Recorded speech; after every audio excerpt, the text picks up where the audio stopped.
Friends, welcome to my YouTube channel students paramount. आज के video में हम लोग क्लास 10th का जो चैप्टर 2 है पॉलिनोमियल्स, उसका एक केस स्टडी के बारे में डिस्कस करेंगे। ये है केस स्टडी नंबर 3।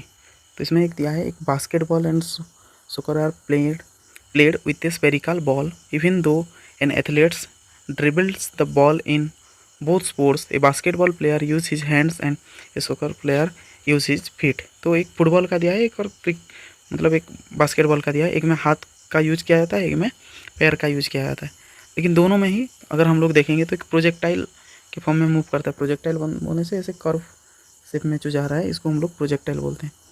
तो ये शेप में अगर जा रहा है तो ये कौन सा चीज़ बनेगा, एक क्वाड्रेटिक पोलिनोमियल फॉर्म करेगा। तो क्वाड्रेटिक पोलिनोमियल दिया है, तो उसी को लेके कुछ क्वेश्चन नीचे दिया गया है, तो उसी के बारे में हम लोग डिस्कस करेंगे। तो पहला दिया है the shape of the path trace as shown. तो ये जो पाथ दिखाया है, इसमें हम लोग इसका पहले वाला जो केस स्टडी था उसमें भी किए थे। स्पायरल होने से ऐसे ऐसे घूम घूम के ऐसे बाहर की तरफ चलता है। अगर एलिप्स बोलेगा तो ऐसे एक राउंडेड शेप रहेगा।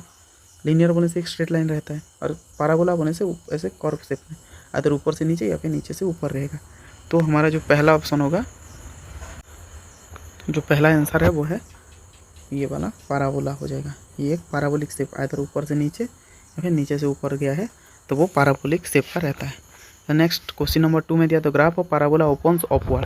हम लोग कभी पढ़े थे, अपवर्ड अगर ओपन है तो ए इज ग्रेटर देन 0 रहता है, और अगर ये डाउनवर्ड है तो ए इज लेस देन 0 रहता है। तो हमें बोला है क्वेश्चन में अपवर्ड, तो ए इज ग्रेटर देन 0, और हमारा जो ऑप्शन नंबर सी हो जाएगा, a is greater than 0। Next question, observe the following graph. इधर एक ग्राफ दिया है, एक्स एक्सिस में 3 पॉइंट में टच किया है, वाई एक्सिस में 1 पॉइंट में। तो हमें बोला गया है in the above graph how many zeros are there in the polynomial. इधर जीरोस ऑफ द पोलिनोमियल बोला है, तो हम ज़्यादा पहले तो एक्स एक्सिस को देखेंगे, 1 2 3, तो हमारा आंसर हो जाएगा 3। तो ऑप्शन नंबर डी हो जाएगा answer number 3। Then next, the 3 zeros in the above shown graph are. कौन कौन सा पॉइंट में वो जीरोस हैं देखेंगे। ग्राफ को अगर अच्छे से देखेंगे तो ये पता चल रहा है, एक पॉइंट है -3, एक है -1 और एक पॉइंट है 2। तो हमारा तीनों आंसर है -3 -1 एंड 2। हमारा आंसर हो जाएगा -3 -1 एंड 2। तो आंसर नंबर ये जो ऑप्शन दिया है डी बोल के, -3 -1 and 2। Then what will be the expressions of the polynomial. तो इसको अगर हम लोग प्रोसेस में करेंगे तो बहुत बड़ा मतलब एक प्रोसेस निकालना पड़ेगा, लेकिन हम इसको एक शॉर्टकट तरीके में भी कर सकते हैं। क्या करेंगे, ये जो 3 जीरो निकला है, तीनों में से एक जीरो को, कोई भी एक जीरो को लेके हम लोग पुट करेंगे, जो इक्वेशन में भी वैल्यू 0 हो जाएगा वो हमारा एक्सप्रेशन हो जाएगा।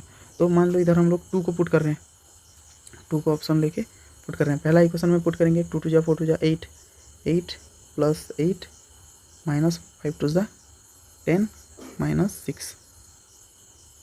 तो 8 + 8 16 -16, 16 -16 कट जा रहा है, तो आंसर 0 आ रहा है। तो हमारा जो आंसर हो जाएगा ये पहला वाला ही आंसर करेक्ट है। तो ऐसे ही आप लोग ये वाला अगर क्यूबिक पोलिनोमियल दिया होगा तो आप लोग इजीली सॉल्व कर सकते हो। कोई भी एक वैल्यू को लेके पुट करना है, देखना चारों में से एक ही वैल्यू ऐसा होगा जिसमें आंसर 0 निकलेगा, और वही हमारा आंसर होगा, एक्सप्रेशंस होगा। क्योंकि ये MCQ फॉर्म में दिया है, तो ऐसे ही एक क्वेश्चन देगा जिसमें हम लोग ईजिली 0 निकाल सकते हैं, और उसका एक प्रोसेस जो रहता है वो बहुत बड़ा कॉम्प्लिकेटेड रहता है, उसको नहीं देगा वो। तो अगर मेरे वीडियो आप लोगों को अच्छा लग रहा है तो please like share and subscribe. Thank you.